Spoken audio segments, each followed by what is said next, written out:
Bon dia, moment en les informacions en occità.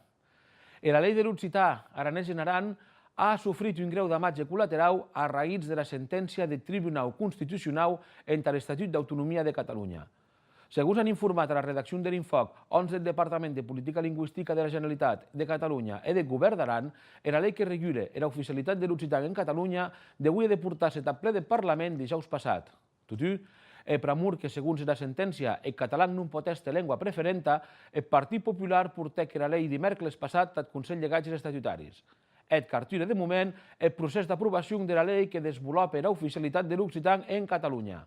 Addelà que encara en tot demorar la reinterpretació de qualques articles de la sentència del Tribunal espanyol que poden afectar directament l'especificitat de la Val d'Aran, com per exemple les vegueries. Aquesta setmana l'equip de l'Infoc ha viatjat en tot país.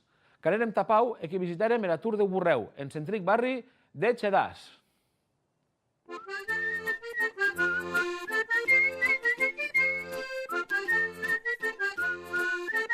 Donc elle va être la tour de Burreu qui est le locaux de liberté et donc qui est ici qui aime toute la serrade donc en fait la tour qui est ouverte tous les dias aussi et donc qui est dans du baril le plus populaire de Pau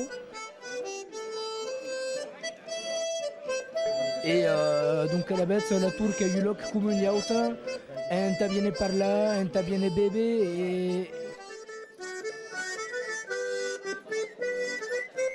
el mai d'accordo avete iniziato a parlare della lutte, di tutto ciò che potremo fare, le nostre reivindicazioni.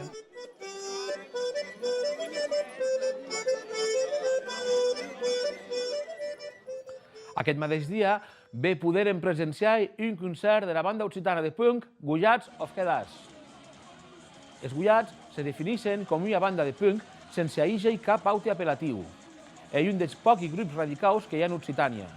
Simpatitzants del moviment de guerra revolucionària Occitània Libertat que porten el son compromís per tot el país en tot tocar en actes polítics, culturals, calandretes, etc. Tot francament, se defineixen com a independentistes occitans amb els projectes de país antifascista i anticapitalista. Les seves cançons que parlen del barri de Xedàs, del combat ideològic, del compromís social i nacional. 4 gullats compausen el grup: Clement, Bastien, a la guitarra, Guigui al baix i David a la voz. I una caixa de ritmes que és paper de bateria, so que no li treu bric de qualitat al grup. Amant de street punk i d'heroi, Vega osaria afirmar que Gullats of Quedàs són un grup de força qualitat musical. Pendent de murar un àlbum son que podem gaudir de la seva música en web gullatsofquedàs.com.